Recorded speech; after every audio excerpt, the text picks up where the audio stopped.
gave up managing billions to become a better investor. Episode 22, Earnings Season, Week 2, Part 1. Hello. Yes, we're in the middle of the corporate earnings season, which is fantastic, albeit a little bit busy. But there you go. Such is life in the investment world. But we'll come on to most recent insights on earnings season in a couple of minutes' time. A quick macro insight given earlier today, July the 19th. Kind of interesting to see UK CPI numbers being a little bit lower than expected. No great surprise to me at all. We've talked on a previous podcast about the reality, not just in the UK, frankly, around the world, of more supply and less demand, which unsurprisingly leads to lower prices, perhaps rather more quickly than people think. And consequently, my personal view still remains very clear that the Bank of England should not be raising interest rates in the UK further in August. They should be chilling, waiting until the following meeting, which I think is in late September, sort of seeing how life kind of feels then. It's not that interest rates are high, certainly not from a historic perspective. We talked about this last time concerning how 6% and change mortgage rates was frankly the lowest level I think I personally suffered from many, many years ago when I had a mortgage. But I know it feels kind of difficult and certainly very different from the 2010 norms. And I guess that's half the issue. But nevertheless, kind of good to see the CPI number going down. No surprise to see UK equity markets going up. No surprise also to see UK bond markets, gilt markets, the yield going down, hence the price going up. Totally expected. Shows again that investors who are, I guess, perhaps choosing that, oh my goodness, we should have a lot of cash under the bed or something like that, kind of sort of wrong to do that. There are plenty of opportunities out there. You know, I do think bonds will make investors a little bit of money over the rest of this year, the second half of 2023, if you like. That still is my core view. However, I come back to what I said a couple of podcasts ago. I would still perceive that the better opportunity for investors are centered on the equity and related markets, commodities and matters such as that, which of course brings us nicely again back to earnings season.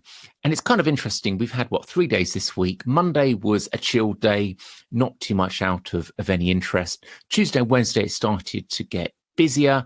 And if we think the last couple of days has been busy, you wait until we see next week and beyond. But that's all the fun of the corporate earnings season as always.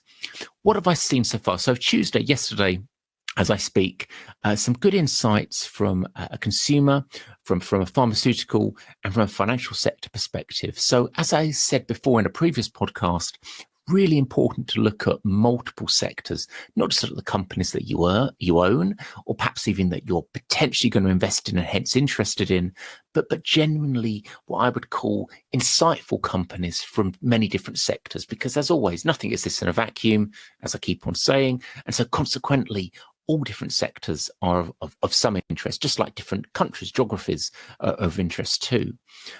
So really interesting on Tuesday, there were kind of 4 names that I thought were particularly noteworthy. Actually, I don't know any of them as it happens, but I find them kind of intellectually insightful as to my choices as an investor. First one, early doors, was Ocado. Here in the UK, obviously on the sort of, you can't really call them a supermarket, can you? The consumer supermarket centered arena. That's how typically you would think about the company. Many have seen probably an Ocado van pulling around near their homes or something. But of course, Ocado is a kind of an interesting company, the sort of the supermarket company without a range of supermarkets themselves, or at least physical supermarkets. Clearly a relationship with Marks and Spencer as well as their own brands, which is interesting, a bit more kind of reflective of what a supermarket typically does. But actually, and as shown actually by the increase, quite material increase, 15% plus increase of the shares in the last couple of days, bringing the company, I think, back to a year-to-date share price increase, which certainly looked rather different from a few months ago, let alone to their very poor performance over the sort of the 18 months prior to this year. It's reflective of the fact that, of course, Ocado fancies itself as a technology company, really. And of course, you only need to go to YouTube and other other websites are available, of course, with lots of very interesting insights as to the capability of this company. And it is a clever name with clever insights to assist supermarket chains across the world with their delivery and sorting and choosing of orders for their underlying customers who have probably ordered online and want a van to come to deliver to them with their choices. And I do agree, Ocado has some great intelligence there and great skills and great capability. My big problem still remains, though, that Ocado is still a loss-making company. And whilst there was a lot more chat about free cash flow, or at least the sort of push towards hoping to get at one day positive free cash flow related, an awareness that when you run a business, you've got to be not just focused on your skillful kind of intellectual backdrop, but also the practicalities of, are you earning profits? Are you earning free cash and related things, which unsurprisingly, as a boring stock market investment analysis, you sort of regard as being rather important. Ocado, it's getting its head around these issues, but it's still kind of, I would say, buying the shares is still a bet, basically, that the technology is so worthy over the rest of the 2020s and beyond that you can justify paying many billions for their shares. Personally, I can see their progress. I think the product's actually pretty good in terms of using it as now and again as an underlying user to the Home Office, but honestly, as a share investor, as a share thinker, is it a company that I'm excited about, that I want to buy the shares of? Not at the moment. I'm happy to pass that one by. Next up, staying the general pan-European zone, was Novartis. Now, Novartis, I'm sure a name many of you have heard of, clearly one from a sector perspective centered on the pharma and related space. Great company, material history, when you look over the last couple of decades, genuine good progress in the company's range of products. And it's been a kind of I wouldn't necessarily say a favorite of many pension fund shareholders, large cap pension fund shareholders, but certainly it's been a name which institutions have happily held for the last couple of decades without too much of a fear or problem. In fact, if anything, the company, and you can see it by its sort of slightly more lackluster share price movements over more recent years, I guess maybe investors have said, actually, I'm not quite as excited here. Maybe it's fully valued. Maybe I'm more excited by other sectors, other areas. And as I've talked about before, I found it interesting when I pulled together the half one all around the global world sort of returns. And it was fascinating to see that whilst areas such as technology have had a great first half of 2023, in complete contrast to 2022, of course, the pharmaceutical sector actually was an underperformer, interestingly. And in fact, actually, in many cases, was a small negative performer. And I felt that was a little wrong. It's not just that pharma benefits from an aging population and all of that. Frankly, that's been something people have considered and thought about, and how an ever more kind of richer consumer backdrop is ultimately good for an aging population, is good for the pharmaceutical sector. Frankly, pharma had its, if you like, original heyday back in the 1980s and I guess 1990s. And ever since we've kind of moved into the 21st century and related, it's become much more of a specialist arena where certain areas, obviously COVID-19 being a particular recent influence, certain companies with particular types of product or exposure have been very favoured. But the general pharma sector has kind of gone from being very much liked, probably heavily owned, sometimes quite highly valued, certainly even when you take into account of reasonable dividends yields and everything else, quite firmly valued from a total return perspective. I guess what we've had is over the last 20 years is a progressive kind of slight, if you like, not a sort of clear move away from the sector, but just finding alternatives which people find to be more attractive to them. Therefore, it's unsurprisingly a sector I quite like at the moment. And we'll come on to, over the next few weeks, some of the pharma names that I particularly like, and I'm really looking forward to the next set of numbers to see what their progress is and how excited or correctly I am or not about those particular names. As for Novartis, I don't own the share. I haven't done for a while, actually, but I was quite I found the set of numbers actually pretty good, in the sense I don't think the share is particularly cheap, but if you own the company, I think it's absolutely fine. I'm not worried, wouldn't be worried about that absolutely at all. I like the fact they're looking to further simplify the business. I think, again, like names with a lot of experience, a lot of a profile for the last few decades, they've kind of built up some interesting exposures and interesting sort of orientations to the company, which perhaps needs to be slimmed down a bit. And I think Novartis and I can't call them now newish management team. The CEO's been there for a little while, but certainly the newer management team, let's put it that way, newer style management team, if you like, is actually being quite clever about what they're doing.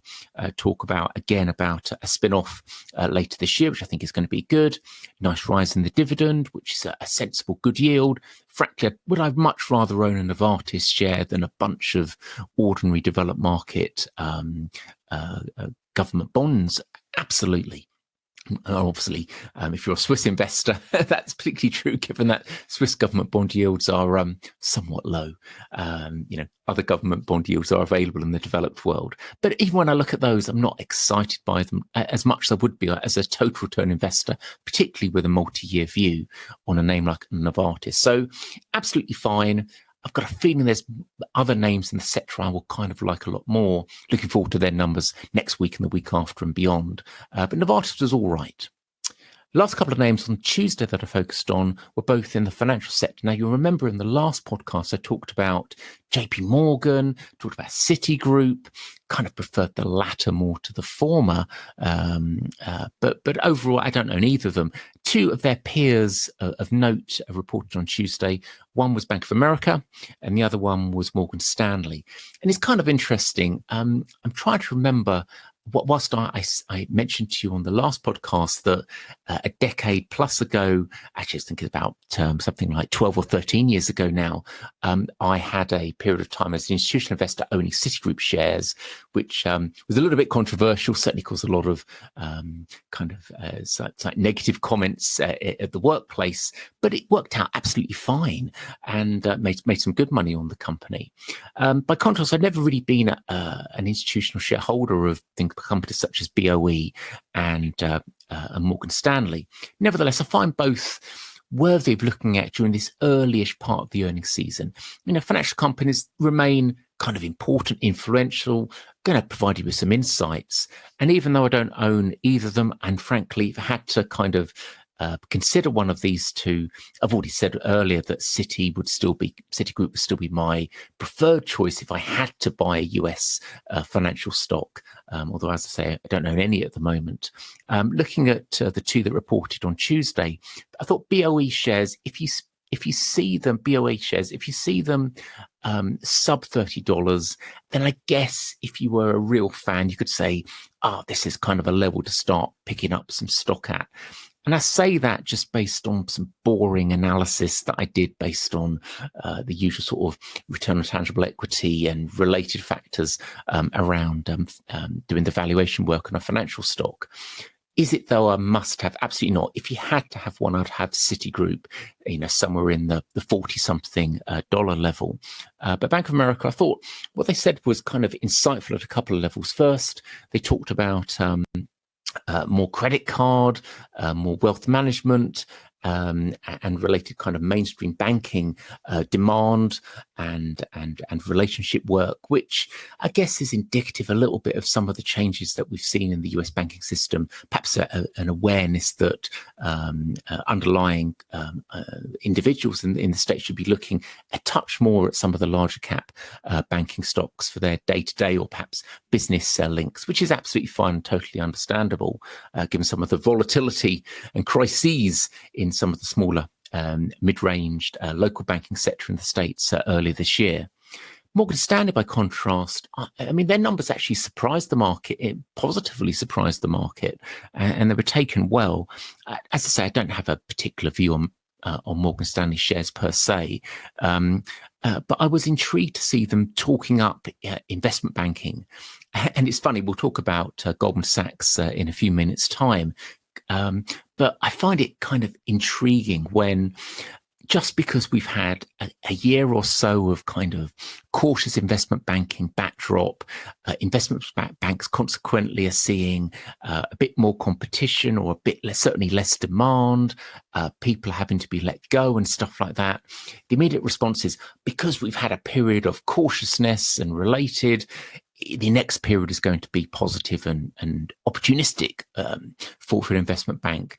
I think reality is, and I think I've touched on this a little bit before in a previous podcast, when I look at areas such as the Japanese investment banking and general banking industry, you have got to be so much more cautious about your future sort of valuation work on financial stocks, particularly if they're developed market centered. And, when I think about that, this is why I talked last time about my JP Morgan target being something below $125 a share. I can make Citigroup shares probably work, but I'm not don't feel obligated to buy them. Similarly, Bank of America, kind of that sub 30 is sort of, if you're really interested in the stock, would be a level where you could start to get involved, and then every $2.50 below or something like that. But frankly, when I hear Morgan Stanley getting so excited about the investment banking side, I think to myself, yeah, I'm quite happy to look a little bit elsewhere. And this is the good thing about the investment world. There are so many interesting companies out there. You've got to do your work, as always, on all different sectors. That's critical for you to get that kind of market insight. But did I find anything that really made me want to buy either BOA or Morgan Stanley? The reality was absolutely not. As I say, we'll get on to Goldman Sachs in a couple of minutes' time. Talking about Goldman's, Wednesday, i.e. today, as I speak, numbers, got 5 numbers actually, which interested me around the world. A couple in the industrial space, one in technology, one, the aforementioned GS, Goldman Sachs in the financial area, and one that we'll describe as, and you heard me talk about this last time, the facilitation area, but we'll talk about that company in a few moments' time. Let's talk about the industrial names first. The 2 interesting Swedish listed industrial names, and it's obviously quite a busy day, an important day for the Swedish market, because you had insights from SKF and Assa Abloy, 2 companies that I know worryingly rather well. Been looking at them now for thick end of, oh my goodness, what must it be, 20 plus years. Let's generously put it that way. And I find them both very interesting because they're companies which you'll get some very good insights on what the real world is like out there. Both international players, both companies which actually react quite quickly to changes in the economic backdrop. That's the nature of their businesses. That's particularly true about SKF. Now, if you haven't heard of the name, you probably should do, because I find it's intellectually a fascinating company. And I know ball bearings and related sounds very old-fashioned and related, but it isn't. Generally, the bearing industry is so still relevant for today's world.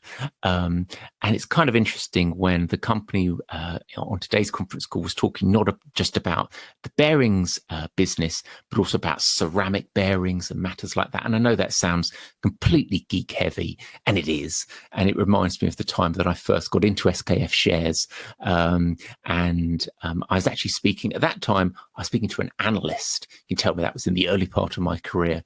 And the analyst said to me, he was almost surprised that somebody had contacted him asking about this company, because he wasn't really used to people asking him about it, which I found kind of bizarre, but reflective of the times. You can tell that was in the sort of the pre-dot-com boom sort of era, when people were starting to get very excited about a multitude of other areas. Anyway, SKF numbers were rather workable today. And do I think the company is cheap? The answer is still yes. So to kind of get to my finale thought, either from the perspective of the attractive dividend yield, again, one of these companies which is so much better to own than a developed market government bond or something. If it's not just the dividend, but the fact that I would regard them as a clear global lead, but a company that is still changing and evolving. And I like the thought that not only were they still seeing great price mix, which is so important in not just a company such as SKF. But frankly, as I've talked about in my kind of preamble to the global earnings season, such an important insight for all people, certainly in all non-financial areas, as a great insight as to whether progress is being made by a company or not. So tick the box on price to mix.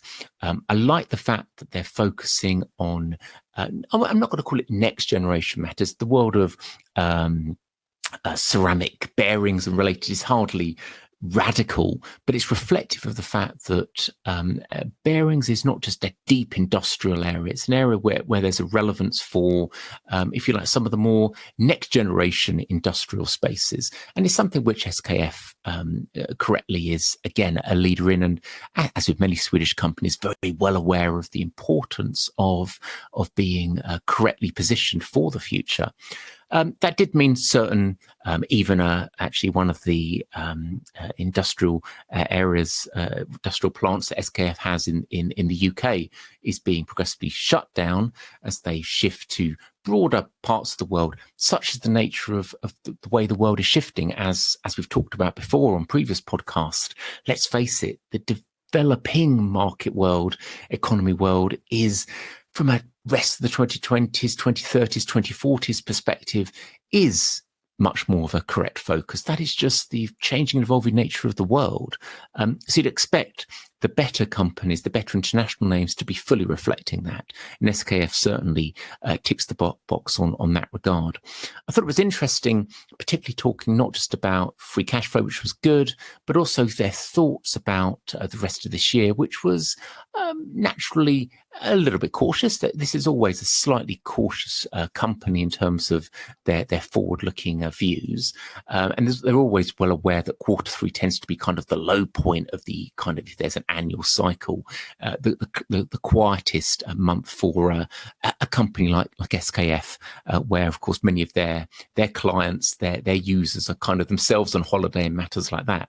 But overall, in terms of any fears about the global economy, was not aggressively apparent. Clearly, it's not an easy economy, but for better companies, internationally focused, good pricing power, good product, it still works. And frankly, am I still a buyer of SKF shares at the moment? The answer is yes, I am. Assa Abloy, obviously a slightly different Swedish company, but not radically different. Obviously, if you know anything about sort of the world of locks or doors or gates or related matters, I don't know, perhaps you've come across Yale or something like that in your life, then you're talking about Assa Abloy, the world of Assa Abloy. In fact, you may have come across them directly, as their personal named product is also quite popular too.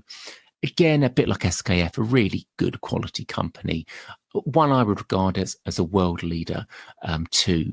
Probably not quite as immediately responsive to changes in industrial demand, although clearly, given the importance of the areas such as the housing market and other parts of the industrial area, for a name such as Assa Abloy, still clearly relevant and impacted by equivalent matters.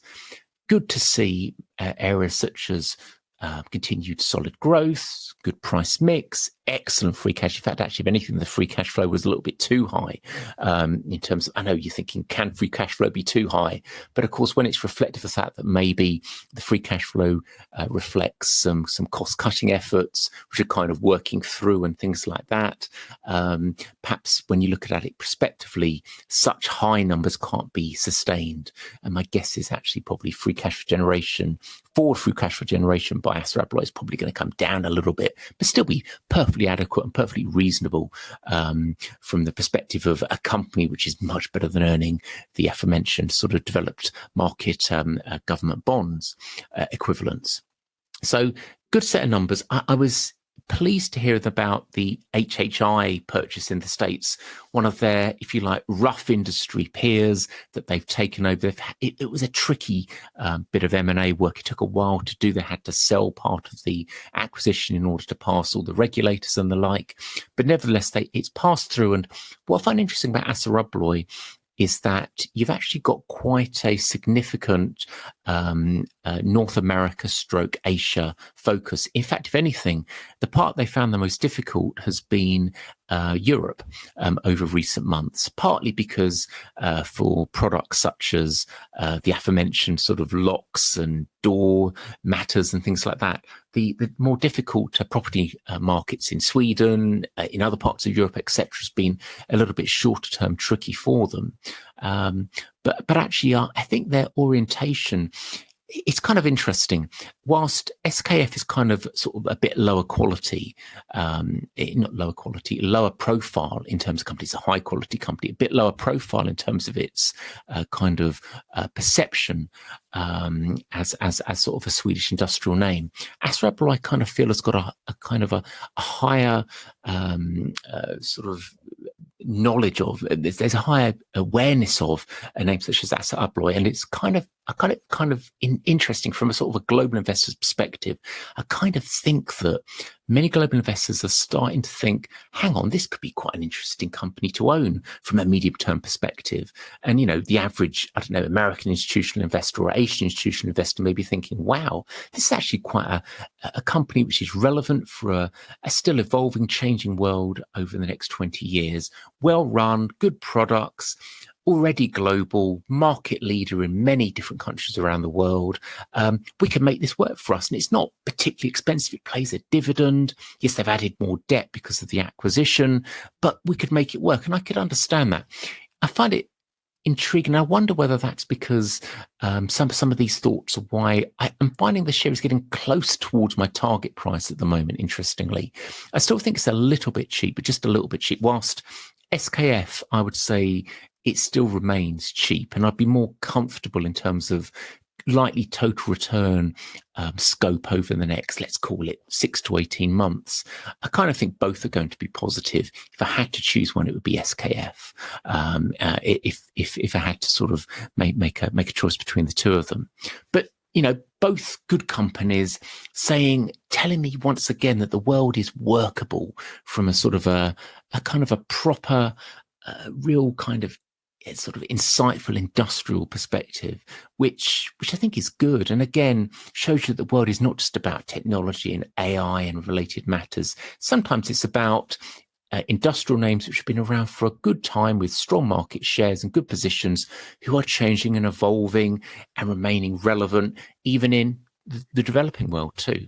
So two good names I always look at every quarter, always get kind of excited about from a purely intellectual level, but from a valuation perspective and an opportunistic kind of look, SKF is still a tick in the box for me. I'd still be happy to keep on owning or even buying shares in that one. Assa Abloy, I think, is a little bit cheap.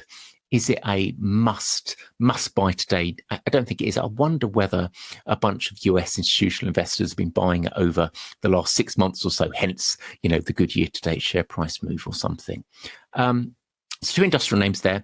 Third European listed name that I wanted to talk about is actually in the tech space, a little bit unusual for Europe, and that's ASML, which is a company that's become very well known over more recent years with the rise of the semiconductor and related space. And suddenly, I think, again, many institutional investors, global institutional investors, have discovered the company. Again, I remember interacting with the company 20 odd years ago, and it was far less well known. And certainly there was a deep, still back then, as always, a deep cyclical impact to anything associated with the semiconductor industry, such as the nature of the beast. But trying to sort of understand the world of lithographic air and related areas, it's tricky. It was tricky back then. It's still tricky nowadays. It's a world which is still constantly changing and evolving and getting better, but a world where ASML are so... It's funny, when I first started looking at this area 20 odd years ago, the Japanese were the leaders there. I think ASML now has become the clear market leader. And when we talk about logic, when we talk about lithographic and related matters, frankly, as a key supplier to sort of the TSMCs, you'll actually have the numbers tomorrow, more on that in my next podcast, unsurprisingly. In terms of their key suppliers, ASML is such an important company, and consequently has become a fabulous investment for anyone who's been lucky enough to own it for the last couple of decades or so. So ASML, always an interesting company to listen to. And again, I find it intriguing. Whilst by contrast, SKF and Assa Abloy, they held their conference calls in a time very convenient for the Swedish London kind of investor base, as you would expect, as history would dictate.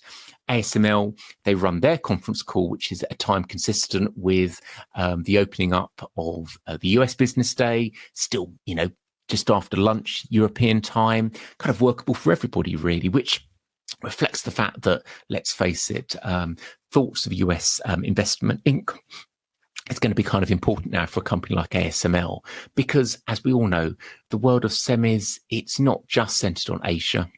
It's kind of interesting. I've already mentioned the fact that TSMC are a key customer of ASML's, but about 20% of ASML sales are to China, which is obviously linked with the Chinese sort of drive for trying to develop further their semi industry, which makes complete sense. As you know, that's also led to a little bit of geopolitical angst. ASML talked about some of the restrictions that are coming in on their capability to sell products to China. But as has been often said in the broader investment press over recent months, reality is that the real leading edge ASML matters are going to the leading edge companies, which are led by TSMC in Taiwan. So again, the fact that the semi industry is trying to be rebuilt by America, perhaps even in Europe too, we'll have to see on that front. Will ASML have any restriction on their supply of the most leading edge lithographic and related items? Absolutely not. Whilst China will still have a restriction on that. Now, is that kind of impossible for ASML? Is that a problem? Because ideally you'd like to be selling to all countries in the world, possibly. And reality, as ASML said on their conference call, is it's not an issue at all. China are trying to develop their industry. Therefore, the slightly lower grade lithographic and related ASML sale areas and items are still relevant for them and still want to be purchased by them. There's still things they want to learn.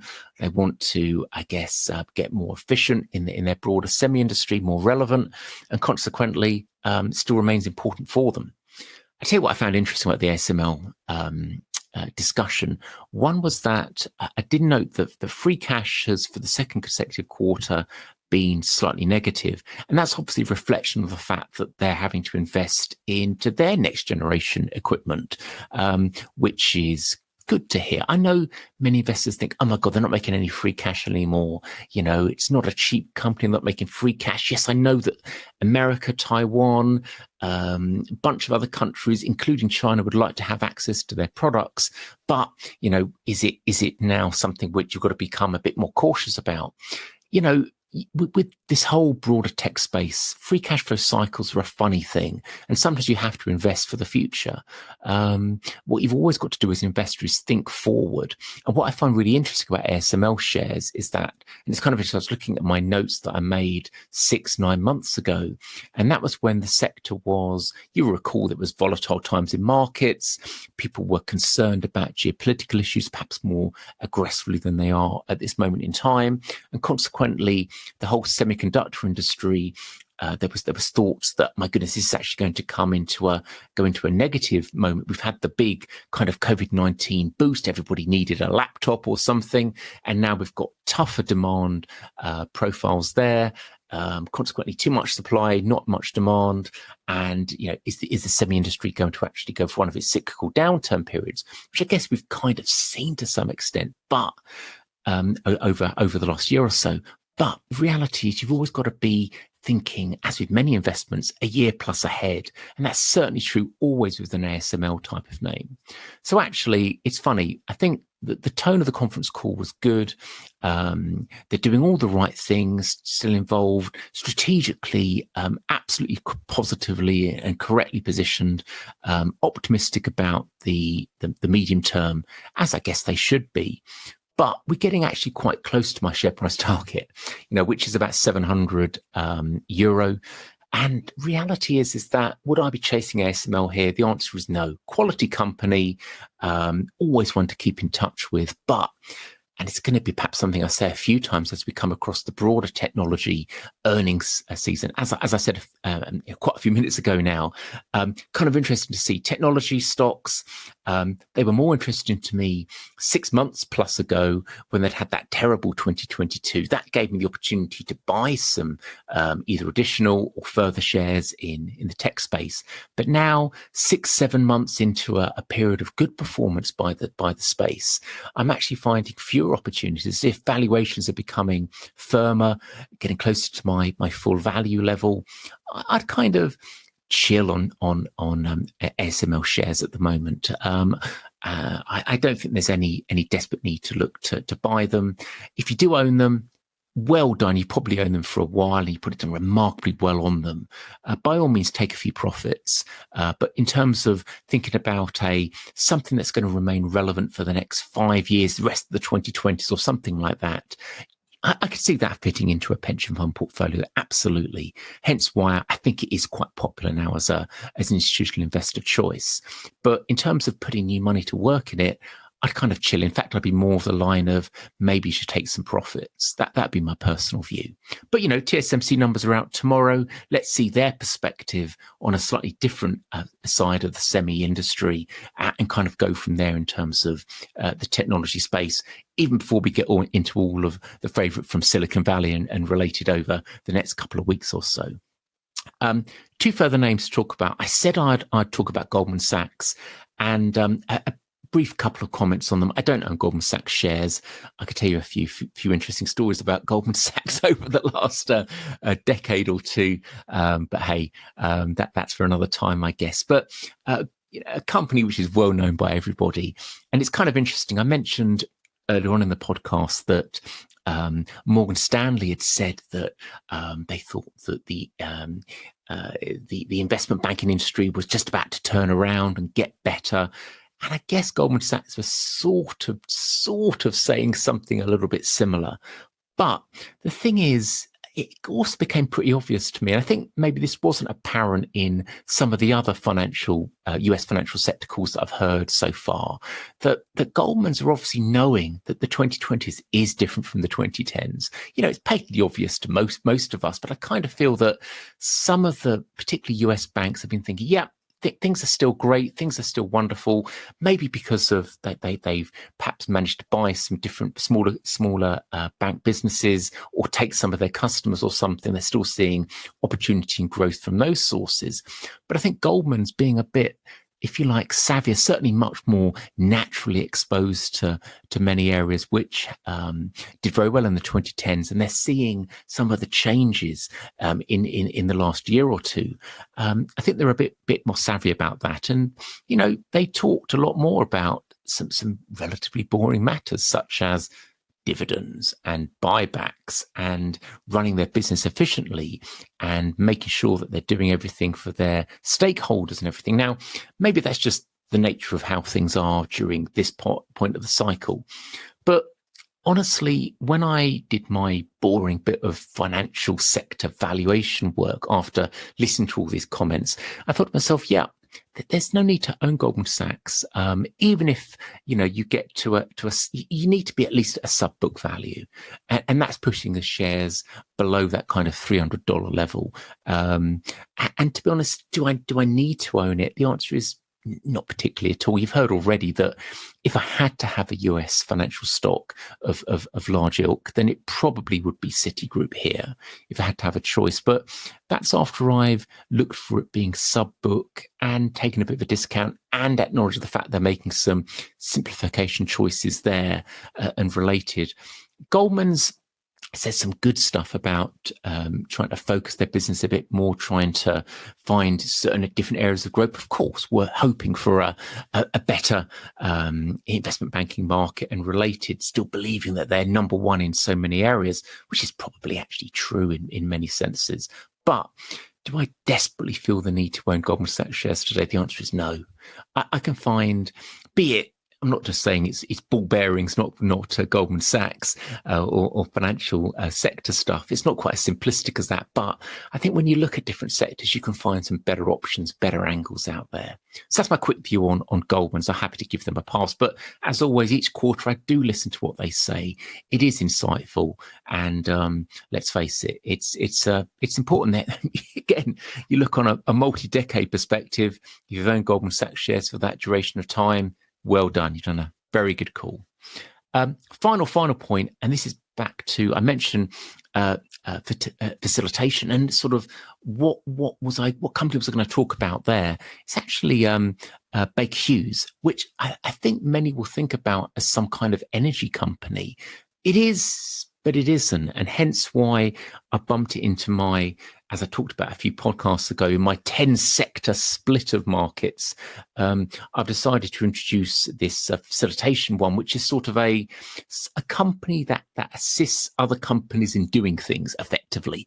And I think that's tremendously important because that's a capability that can be built up in so many different subsectors, and hence why it gets its own sector, basically. So I think many years ago, people would think of Baker Hughes as sort of something that's sitting between the energy, maybe the industrial area at some extent. But now it's a name a bit like many others. In fact, actually a number of others that are reporting later this week. I think on Friday, I'm looking forward to listening to the Schlumberger or SLB, as I think they're now known numbers, which again is another very similar sort of company. Kind of interested to hear some of their thoughts about how they're seeing the underlying energy plus markets. No surprise to hear Baker Hughes talking positively about energy market changes, the world of LNG, global opportunities, global demand prospects across the full range of their businesses, not just in the States, but clearly patently in many other parts of the world too.